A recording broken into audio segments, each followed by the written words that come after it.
A Strange Goldfield by Guy Brüsbi. Of course, 9 out of every 10 intelligent persons will refuse to believe that there could be a grain of truth in the story I am now going to tell you. The 10th may have some small faith in my veracity, but what I think of his intelligence I am going to keep to myself. In a certain portion of a certain Australian colony, 2 miners went out prospecting in what was then as now one of the dreariest parts of the island continent, chanced upon a rich find. They applied to government for the usual reward, and in less than a month 3,000 people were settled on the field. What privations they had to go through to get there, and the miseries they had to endure when they did reach their journey's end, have only a remote bearing on this story, but they would make a big book. I should explain that between Railcat and the field was a stretch of country some 300 miles in extent. It was badly watered, vilely grassed, and execrably timbered. What was even worse, a considerable portion of it was made up of red sand, and everybody who has been compelled to travel over that knows what it means. Yet these enthusiastic seekers after wealth pushed on, some on horseback, some in bullock wagons, but the majority travelled on foot, the graves and the skeleton of cattle belonging to those who had preceded them punctuating the route and telling them what they might expect as they advanced. That the field did not prove a success is now a matter of history. But that same history, if you read between the lines, gives one some notion of what the life must have been like while it lasted. The water supply was entirely insufficient. Provisions were bad and ruinously expensive.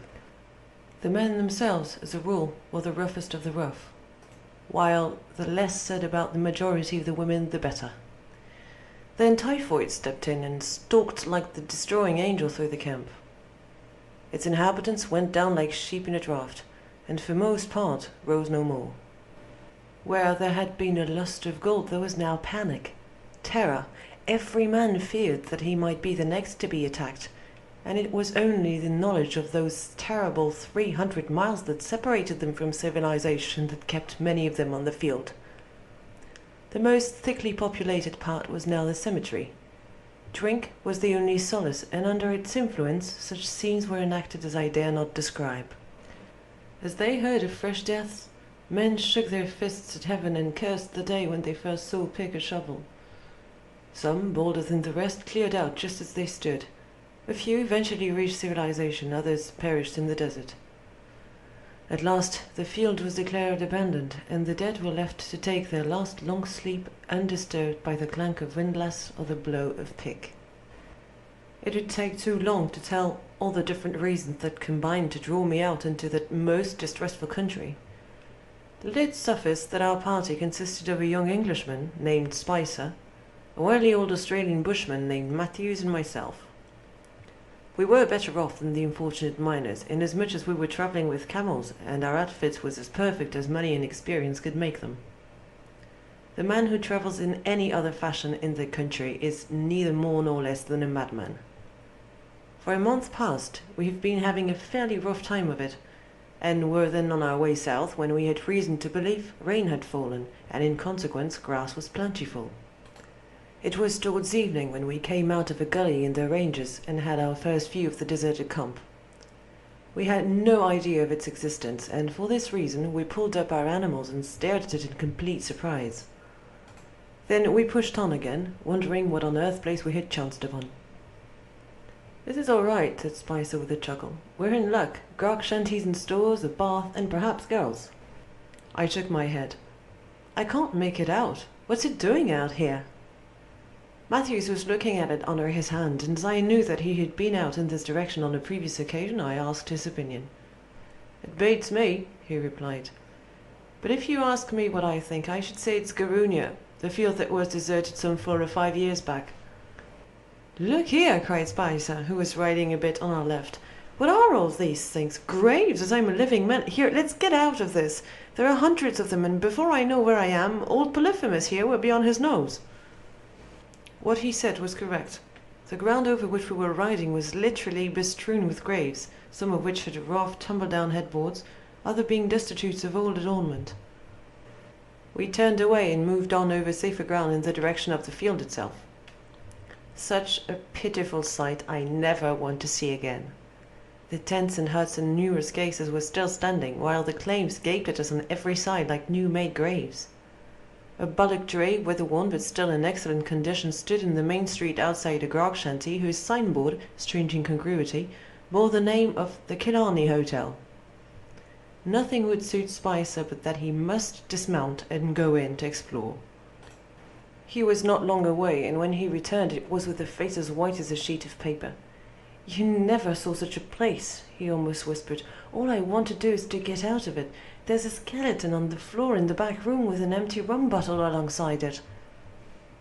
He mounted, and when his beast was on its feet once more, we went on our way. None of us was sorry when we had left the last claim behind us. 50 from the field the country begins to rise again. There's also a curious cliff away to the left, and as it looked like being a likely place to find water, we resolved to camp there. We were within 100 yards or so of this cliff when an exclamation from Spicer attracted my attention. "Look!" he cried. "What's that?" I followed the direction in which he was pointing, and to my surprise saw the figure of a man running as if for his life among the rocks. I have said the figure of a man, but as a matter of fact, had there been baboons in the Australian bush, I should have been inclined to have taken him for one. "This is a day of surprises," I said. "Who can the fellow be, and what makes him act like that?" We still continued to watch him as he proceeded on his erratic course along the base of the cliff. Then he suddenly disappeared.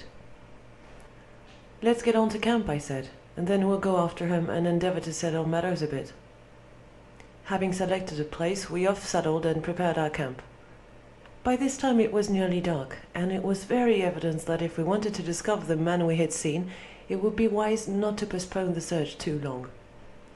We accordingly strolled off in the direction he had taken, keeping a sharp lookout for any sight of him. Our search, however, was not successful. The fellow had disappeared without leaving a trace of his whereabouts behind him, and yet we were all certain that we had seen him. At length we returned to our camp for supper, completely mystified. As we ate our meal, we discussed the problem and vowed that on the morrow we would renew the search. Then the full moon rose over the cliff, and the plain immediately became well nigh as bright as day.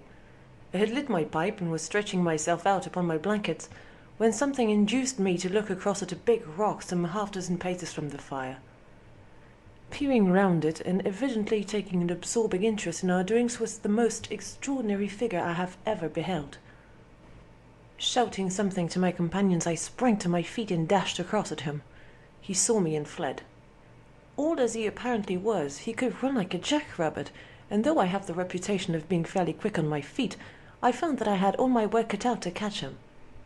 Indeed, I am rather doubtful as to whether I should have done so at all, had he not tripped and measured his length on the ground.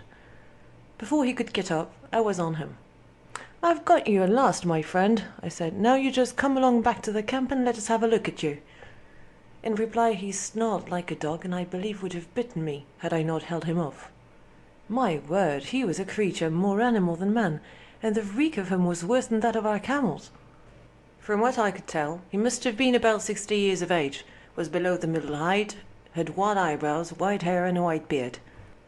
He was dressed partly in rags and partly in skins, and went barefooted like a blackfellow. While I was overhauling him, the others came up, whereupon we escorted him back to the camp. "Oh, what wouldn't Bottom give for him?" said Spicer. "You're a beauty, my friend, and no mistake. What's your name?" The fellow only grunted in reply. Then, seeing the pipes in our mouths, a curious change came over him, and he muttered something that resembled "give me." "Want a smoke?" interrupted Matthews. "Poor beggar's been without for a long time, I reckon. Well, I've got an old pipe, so you can have a draw." He procured one from his pack saddle, filled it, and handed it to the man, who snatched it greedily and began to puff away at it. "How long have you been out here?" I asked, when he had squatted himself down alongside the fire. "Don't know," he answered, this time plainly enough. "Can't you get back?" continued Matthews, who knew the nature of the country on the other side. "Don't want to," was the other's laconic reply. "Stay here." I heard Spicer mutter, "Mad, mad as a March hare." We then tried to get out of him where he hailed from, but he had either forgotten or didn't understand. Next, we inquired how he managed to live. To this he answered readily enough, "Carnies." Now the carny is a lizard of the iguana type, and eaten raw would be by no means an appetizing dish.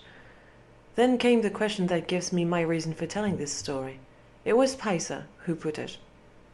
"You must have a lonely time of it out here," said the latter. "How do you manage for company?" "There is the field," he said. "As sociable a field as you'd find." "But the field's deserted, man," I put in, "and has been for years." The old fellow shook his head. "As sociable a field as you ever saw," he repeated. "There's Sailor Dick and Frisco, Dick Johnson, Cockney Jim, and 100 of them. They're taking it out powerful rich on the Golden South, so I heard when I was down at the Killarney a while back."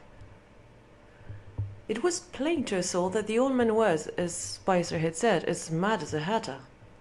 For some minutes he rumbled on about the field, talking rationally enough, I must confess. That is to say, it would have seemed rational enough if we hadn't known the true facts of the case. At last he got on to his feet, saying, "Well, I must be going. They'll be expecting me. It's my shift on with Cockney Jim." "But you don't work at night," growled Matthews from the other side of the fire. "We work always," the other replied. "If you don't believe me, come and see for yourselves." "I wouldn't go back to that place for anything," said Spicer. But I must confess that my curiosity had been aroused, and I determined to go, if only to see what this strange creature did when we got there. Matthew decided to accompany me, and not wishing to be left alone, Spicer at length agreed to do the same. Without looking round, the old fellow led the way across the plain towards the field. Of all the nocturnal excursions I've made in my life, that was certainly the most uncanny. Not once did our guide turn his head, but pushed on at a pace that gave us some trouble to keep up with him. It was only when we came to the first claim that he paused.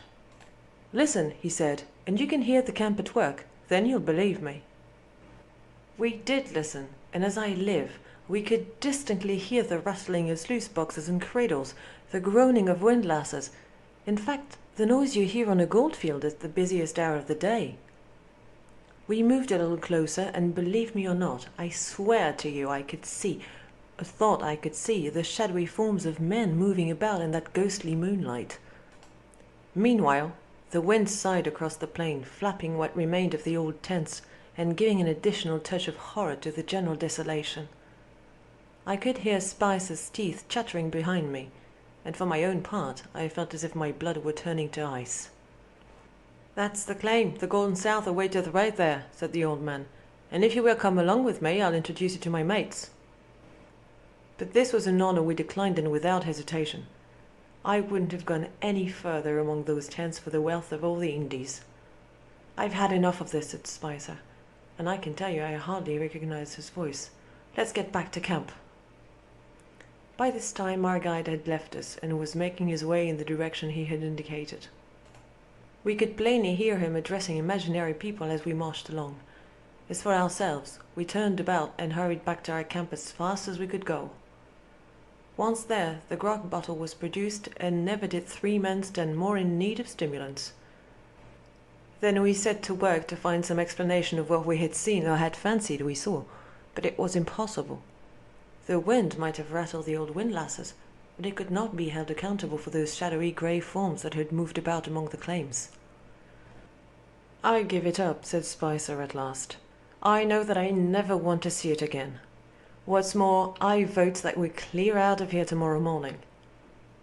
We all agreed, and then retired to our blankets, but for my part I do not mind confessing I scarcely slept a wink all night. The thought that that hideous old man might be hanging about the camp would alone be sufficient for that. Next morning, as soon as it was light, we breakfasted, but before we broke camp, Matthews and I set off along the cliff in an attempt to discover our acquaintance of the previous evening.